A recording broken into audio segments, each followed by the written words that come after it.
It began as a missing persons case in the mid-70s in small-town BC. 11-year-old Catherine Mary Herbert, last seen walking home from a friend's house. Her body found 2 months later with a crushed skull. Police persisted in their investigation but never found the killer. Catherine Mary's mother, however, refused to give up. And as Sophie Louis reports, her relentless search for justice over 38 years has prompted police to keep the case and a mother's resolve alive.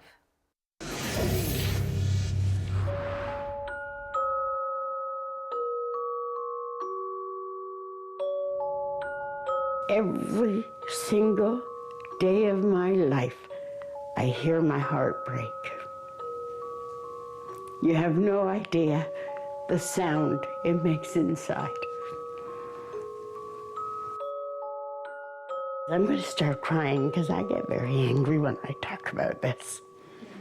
So if you don't mind, can we stop the camera now?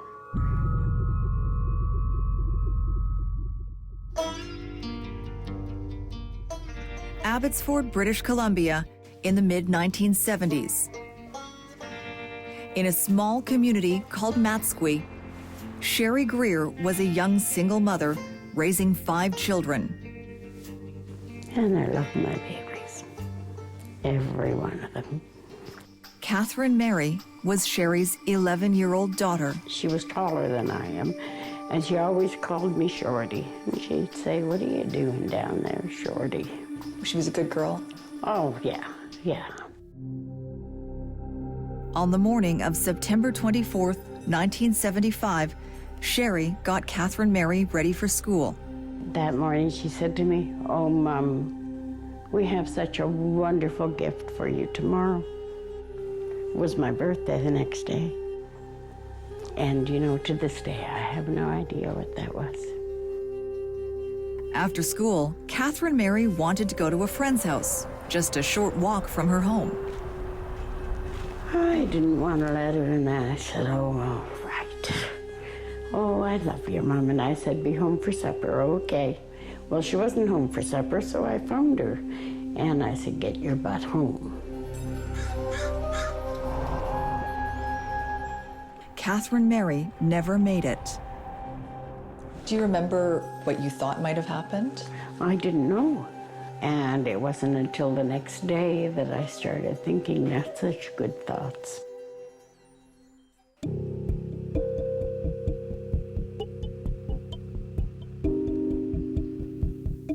Norm McFarlane was a detective on the Matsqui police force when he took on what was then just a missing persons case.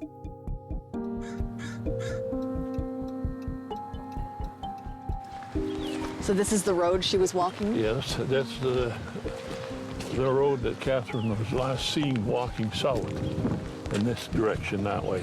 And she was coming from her friend that way about a half a mile. She was last seen at this corner, doubling on a friend's bicycle before turning to walk the 800 meters home. I spent hours and hours walking up and down that particular street, searching every building, figuring that maybe somebody saw her. There was one clue, reports of a car parked nearby, within sight of the family home, a man seated inside. It's amazing how close she was. Yeah, a 5-minute walk would do it.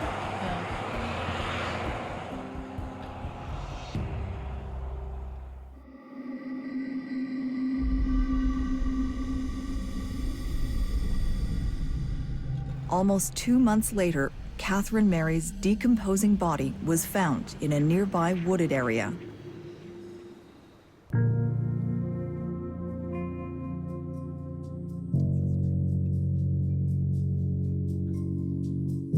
So this is where her body was found? Somewhere in this area, it wasn't all covered with brambles at the time. Her little body was putrefied and rotten, and the left side was exposed, and the flesh had pretty well rotted off her face, and you could see the skull was all smashed in. I stomped all through here looking for anything that I could use as evidence, but There was nothing to be found.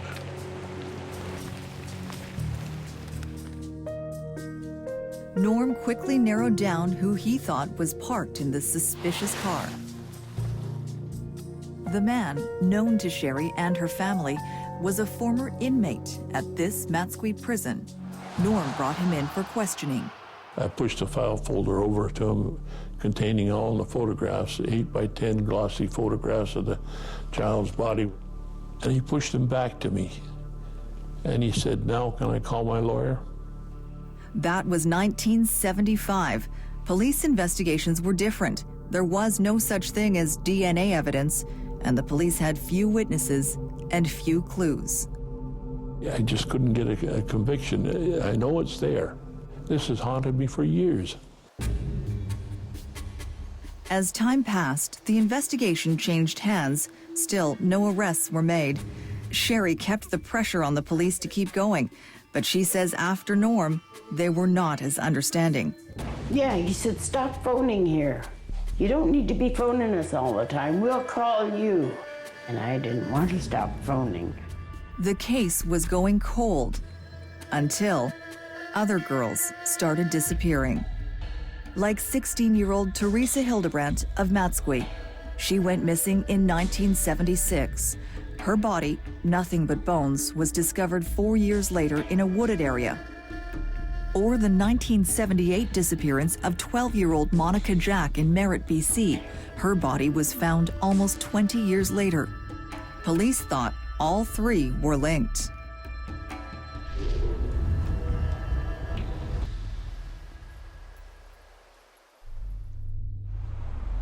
While the investigation for a potential serial killer inched on, Sherry clung to a precious few mementos from her daughter. Is that Catherine Mary's diary? Yeah. You kept it all these years? Yeah. This just warmed my heart. Mom's good to me, so it makes me feel good. I'm horrified by the fact that I wanted it to be somebody else's rather than mine, but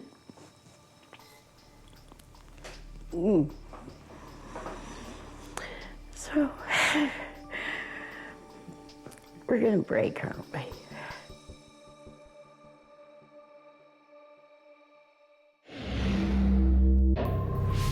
Next, can new technology help solve a very old case?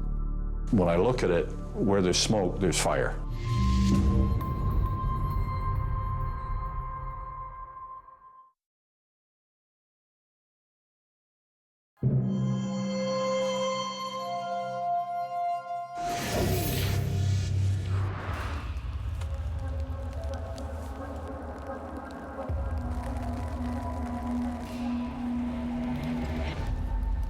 I buried 2 sons and a daughter.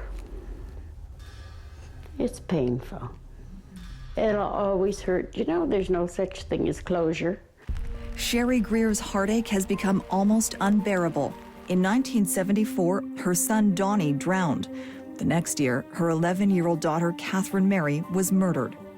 8 years later, Sherry's eldest son Butch hanged himself, unable to deal with his sister's death. Resolution, never closure. My daughter, no resolution. So I fight for that. Sherry Greer says police inaction has left her young daughter's murder unsolved and her grief unable to subside. Sometimes I just get so pissed off, so angry, because they didn't do their job. And as far as I'm concerned, they're still not doing their job. I'm angry at the fact that the individual can get away with this. The case also consumes retired officer Paul Briggs. When I met Sherry Greer, not only did I have to deal with all the anger of a mother whose child's been murdered, I had to deal with all the anger that that woman had towards every police officer that she'd ever met who treated her badly. The two grew close in 1996 when he was assigned to rebuild Catherine Mary's file 2 decades after her murder. And I think that by 1996, we learned a whole heck of a lot about investigation. We saw the development of DNA examination. None of that existed in 1975. He exhumed the body, ordered a second autopsy, and went through every detail. Did you learn anything new? Yes, but that is for the RCMP to talk about. New information and new techniques raised old suspicions. A person of interest was identified in 1975, and I'm still satisfied that when I look at it, where there's smoke, there's fire. That person of interest was convicted of raping a woman in the 1970s, but only circumstantial evidence linked him to Catherine Mary's murder. The man, now in his 60s, has been in and out of police custody for the last 20 years. 16 by 9 attempted to contact him for an interview, but he did not respond to our request. Still, to Paul, the search is not over. And I honestly believe this has the potential of being solved. It's about keeping the file alive. The file now remains in the hands of the RCMP. It is a very challenging investigation. And Inspector Gary Shinkarik. The team that is currently working this file have an incredible desire and sense to solve this investigation. A goal made more challenging as time passes, with missing evidence, misplaced files, and accusations of inactivity. What was the state of the file when you got it? I'm not going to go into that. It's an active investigation for us. There are around 850 active, unsolved murder investigations in BC, all of them waiting for one break.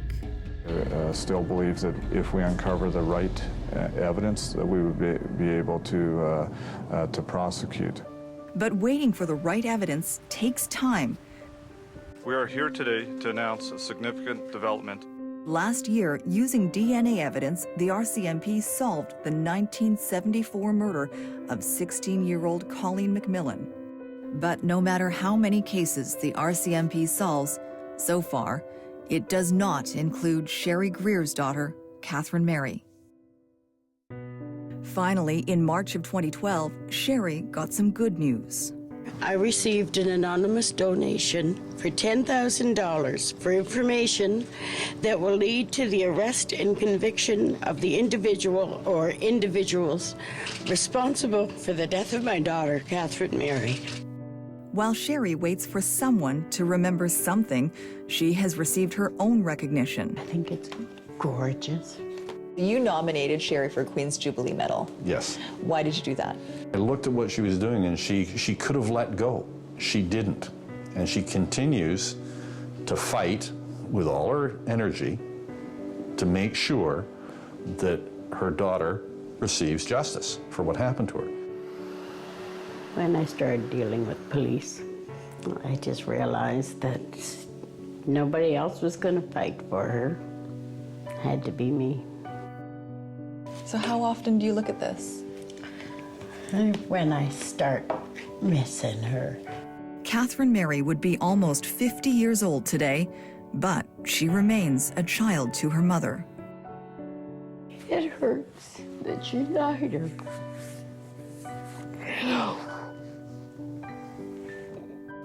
Oh, I'm not gonna give up the fight. No, I'll go down to my grave fighting if I have to.